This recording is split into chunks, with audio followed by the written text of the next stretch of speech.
everybody, and welcome to today's video. This is Cheat Meal Monday. It's comfort food on a cold and winter day.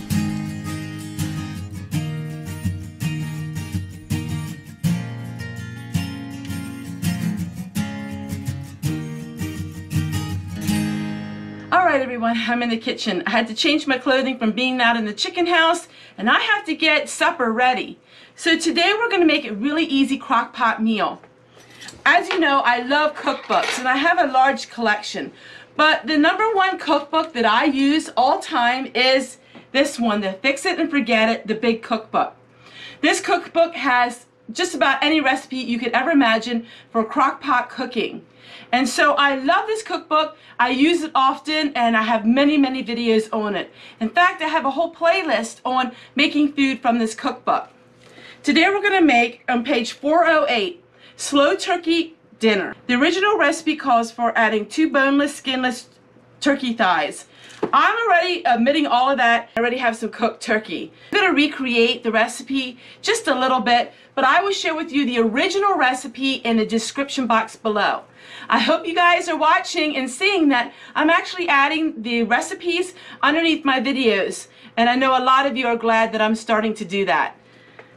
So I'm going to pan my camera down and show you real close up what we're putting all together. I have everything all ready to go, so it makes the video so much easier to follow. First thing it calls for is 6 small potatoes, the red potatoes. And you cut them in half. Now I may cut them even more. I should cut them in quarters. When you cut things smaller, it doesn't take as long for them to cook through.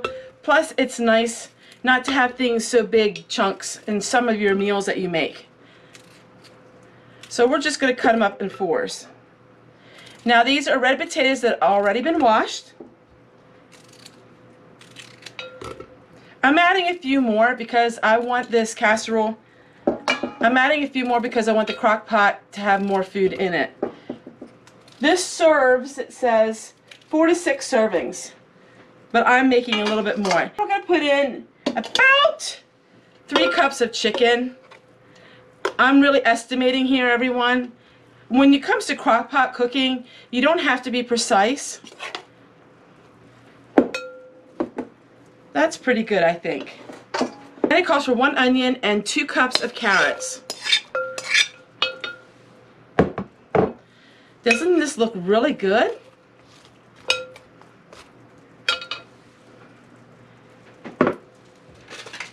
It calls for 1 can cream of mushroom soup or cream of chicken soup, whichever cream soup that you wish. And at the end it calls for 2/3 cup of chicken broth or water.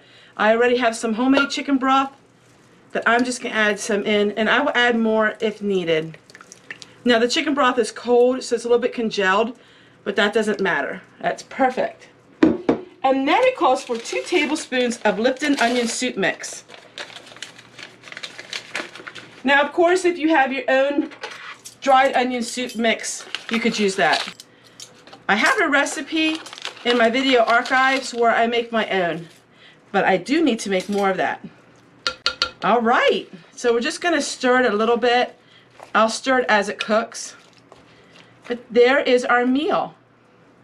Now it says you can cook it for 4 hours on high and 8 hours on low. I usually cook my crock pot meals on high. Like this cookbook, I highly recommend it. It's in my Amazon storefront, plus I will share with you in the link below. If you buy it used, you can buy it real cheap. Alright, I'll show you what the meal looks like when it's finished. I have a little bit of this turkey left over, and I'm going to freeze this. One thing about having a pantry, a full pantry, a working pantry, is you have canned food and you also have freezer food. I don't have big freezers like a lot of people do. So I can't freeze a whole lot of food, but when you have small amounts like this, it's so nice to just put it in your freezer. If you want to know how I cook my chicken, I cook it the old-fashioned Mennonite traditional way, and that is we cook chicken with some water to make broth. I have a lot of videos on all of my different chicken recipes as well. Dollar General has these freezer bags for $1. They are very sturdy, very thick. They're just as good as your expensive brand name.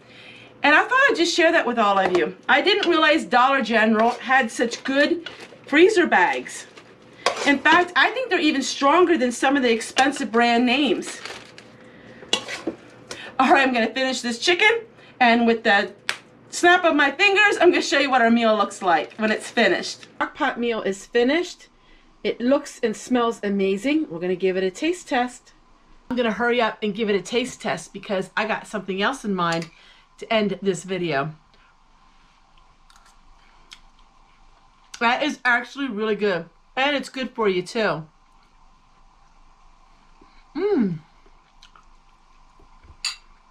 That is a perfect meal. And here is the original recipe, how it's made in the book.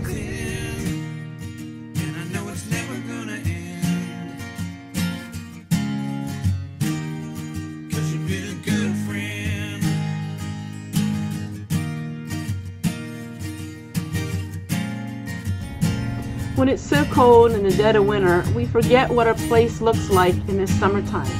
I don't know about you, but I am so much ready for spring and summer and the warm temperatures to come.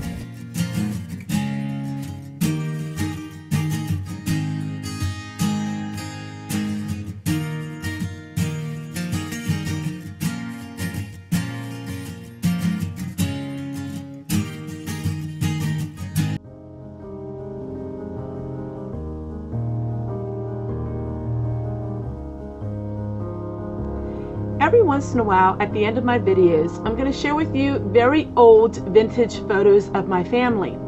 Now, this is something that's not going to be in every video, but in some videos, I'm going to share with you a lot of history and a lot of the backdrop to my story and my loved ones that have been gone for many years. As people knew, I grew up in the traditional Mennonite background. In fact, my family, my uncles and aunts and cousins are all very plain. Some of them are even borderline Amish. I had two great aunts that actually have a horse and buggy. So I'm going to share with you photos that I have, and some of them are so plain that I do not have any photos.